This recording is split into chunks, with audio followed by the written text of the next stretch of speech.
Hello अस्सलाम वालेकुम। जैसे कि हमारे लास्ट लेक्चर है चैप्टर नंबर 6 एसिड बेस और साल्ट का। इससे पहले हम एसिड की प्रॉपर्टीज, सॉल्वर यूजेस, साल्ट के यूजेस और अल्कलाइन के यूजेस पढ़ चुके हैं।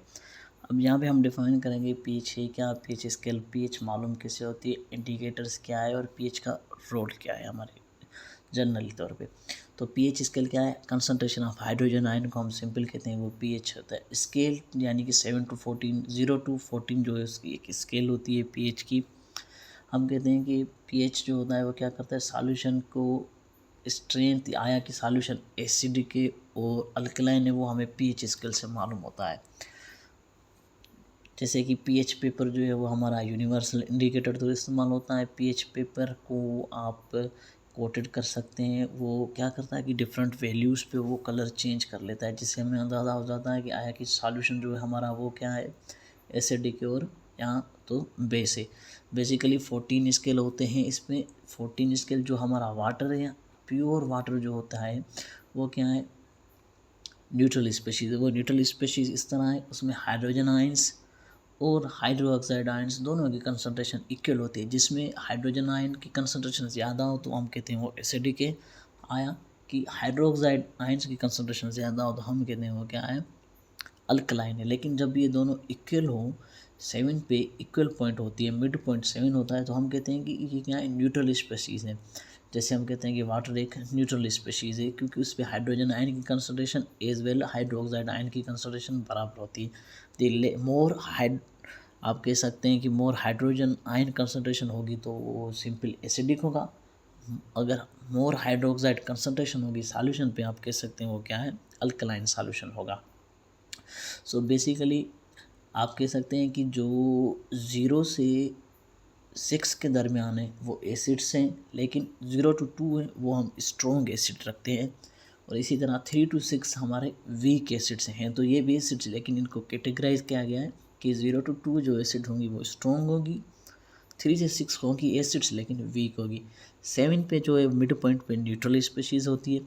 7 से अबोव आप कह सकते हैं 8 to 9 के दरमियान, 8 to 11 के दरमियान वीक अल्कलीज होते हैं, और 12 से 14 तक आप कह सकते हैं वो क्या होती हैं, स्ट्रॉन्ग अल्कलीज होती हैं। यहाँ पे हम सम कॉमन एग्जांपल लेते हैं, जैसे प्योर वाटर हमारी न्यूट्रल स्पीशीज़ है वो 7 पे है। एसिड रेन 5 यानी एसिडिक के नाम से पता है। टमाटो जूस 4 यानी कि एसिड है लेकिन क्या है, वीक। हालांकि विनेगर है वो क्या है, स्ट्रॉन्ग। सरका जिसे बोलते हैं लेमन जूस 2 पे है, उसकी क्या है, pH 2 यानी कि वो क्या है, स्ट्रॉन्ग एसिड है। सबसे ज़्यादा स्ट्रॉन्ग एसिड जो पाया जाता है वो है प्योर सल्फ्यूरिक एसिड, जिसकी pH 0 होती है। लेकिन वन वाला जो गैस्ट्रिक जूस जो हमारे स्टमक में HCl जो मिक्स होते हैं उसमें जो वो क्या इतना होता है, वो 1 होता है, वो भी बहुत ज़्यादा एसिडिक होता है। अब pH एक तो हम नेचुरल तौर पे लिटमस पेपर या उसके अलावा एक डिजिटली तौर पे pH मीटर आता है, वो क्या करता है, सॉल्यूशन की pH हमें इधर डिस्प्ले शो करता है। उसमें क्या होता है, इलेक्ट्रोड होती है जो हम सॉल्यूशन पे डिप करते हैं, डिप करने के बाद उसकी रीडिंग उसके मीटर पे डिस्प्ले हो जाती है। उसके अलावा इंडिकेटर्स हैं, क्योंकि इंडिकेटर्स का रोल क्या है, मोस्टली जो हमारे एसिड्स हैं या बेस हैं वो तो कलरलेस हैं, तो हम उन्हें पहचान नहीं सकते देखने के। यानी अगर एक सॉल्यूशन है कलरलेस है, हम उसे कप पे रख के बैठे हैं तो हम उसे ये डिफ़ाइन तो नहीं कर सकते ना, वो तो कलरलेस है कि किससे मतलब आया कि ये हमारा सॉल्यूशन एसिड के या बेस है, हमें पता कैसे चले। तो इस तरह से इंडिकेटर से हमें पता चलता है। इंडिकेटर्स क्या हैं, वो सब्सटेंस है जो अपना कलर चेंज करते हैं आया एसिडिक और बेसिक सॉल्यूशंस में। सो सबसे पहले हमारे पास लिटमस है जो कलर एसिड शो करता है, रेड, और अल्कलाइन पे ब्लू, मिथाइल ऑरेंज रेड, और वो येलो करता है आप कह सकते हैं कि बेस पे। उसके अलावा आप कह सकते हैं कि नेचुरल इंडिकेटर्स जो टर्म यूज़ होता है, नेचुरल इंडिकेटर्स में हमारे यहाँ जो आप कह सकते हैं अवेलेबिलिटी जिसकी है वो है टर्मरिक पाउडर, जिसे हम हल्दी कहते हैं। टर्मरिक पाउडर क्या होता है, वो येलो क्या होता है, कलर उसका वैसे ही नेचर येलो है तो वो रिमेन येलो ही रहेगा एसिडिक पे।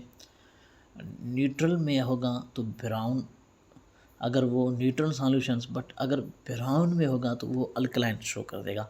न्यूट्रल में भी वो येलो ही रहेगा, अगर उसमें अल्कलीन सॉल्यूशन आ गया तो वो क्या करेगा, अपना कलर चेंज कर लेगा ब्राउन पे। रेड कैबेज हमारे यहाँ ग्रीन ही है, रेड नहीं, लेकिन उस वो क्या करती है, पर्पल कलर होता है उसका, इंडिकेटर में टर्न हो जाती है रेड एसिडिक में, और ग्रीन हो जाती है बेस सॉल्यूशन में। जो ये हमारा लास्ट टॉपिक था। Thank you.